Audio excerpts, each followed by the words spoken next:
My name is Tovok, and I'm making my ideal flight arcade experience.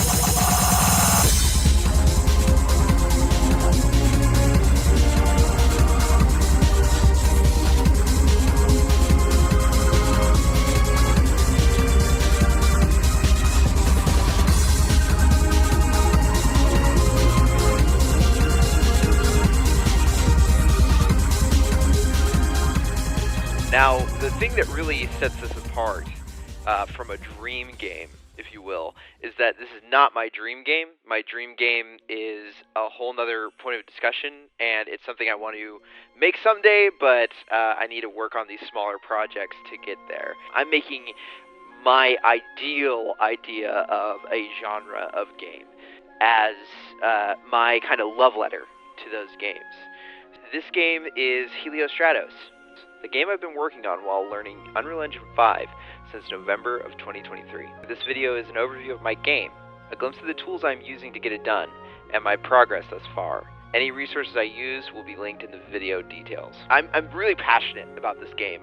I really want to make something that is a full-featured game. And I really want to pour everything that is an inspiration of mine from all of the things that I've really enjoyed from flight games of its type. Now, this one specifically will draw a lot of inspirations from a lot of different games mechanically. The first of which is Ace Combat 7. It's over-the-top character acting like something out of a theater performance, the beginner-friendly controls, the arcadey flight, the aerial dueling, and yes, even its PNG dog. Playing Ace Combat 7 really kind of cemented that again for me. I was like, oh yeah, I forgot how much I love these aerial games, and it reawakened something within me. That something was a love for aviation. Over time, I've brought my game more in line with Hostile Waters, and most recently, Star Fox 64.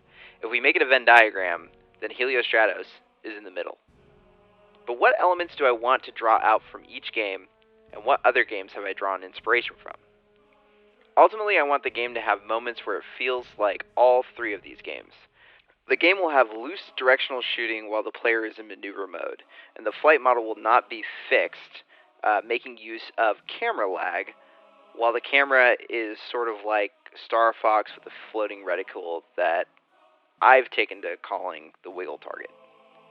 The player will have full control of the airframe and can look in any direction following the airframe's pitch, yaw, and roll.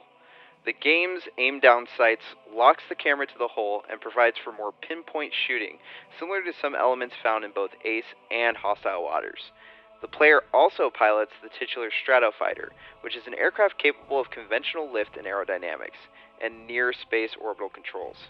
It has a boost mode and can drift. When using these controls, the plane is in a state of super maneuver, and almost operates more like a racing vessel than one of war. The game will feature sections where the player takes control of ground vehicles, and the players will fight alongside heavy craft known as stratoforts. Every vehicle will carry an individual weapon type of the same arsenal as the player. The aircraft, fully loaded down with heavy weapons, will bear a similar aesthetic to those in Project Sylphid. While we're on the subject of Sylphid, expect my game's story, drama, and character to have the theatrical, over-the-top feeling that is in Sylphid and Ace Combat's story, but also good banter between pilots and character moments like those in Hostile Waters and Antaeus Rising. The player will also have the option to equip blades onto their aircraft to conduct air-to-air melee attacks, as well as gun micro-mechanics like active reload and railguns that have a sweet spot on their charge timers for extra damage, like those you find in Battle Shapers. There is a grenade launcher in the game, and I intend to get grenades to bounce in a way similar to that of those in Halo that let you pull off some dynamic skill shots. Vehicles should be pretty springy and bouncy, similar to those in Halo 3. A crash is not catastrophic, but it will be devastating and cause damage, sort of like how Banshees in Halo scrape the ground. I'll dive deeper into the other mentions a little later on. So I know earlier in the video I had mentioned that I would be discussing some of the other tools that I used and explaining my processes with those. In the interest in keeping this video light, I decided to just make this initial part the overview of my game, So I've cut this video into two parts, and the second part is going to be a lot more of why I got into game dev and the technical aspects, my own background. Okay, thank you for bearing with me until the end, for those of you who have stayed. This has been Helios Shadows Devlog Zero. There's more to come, so stick around.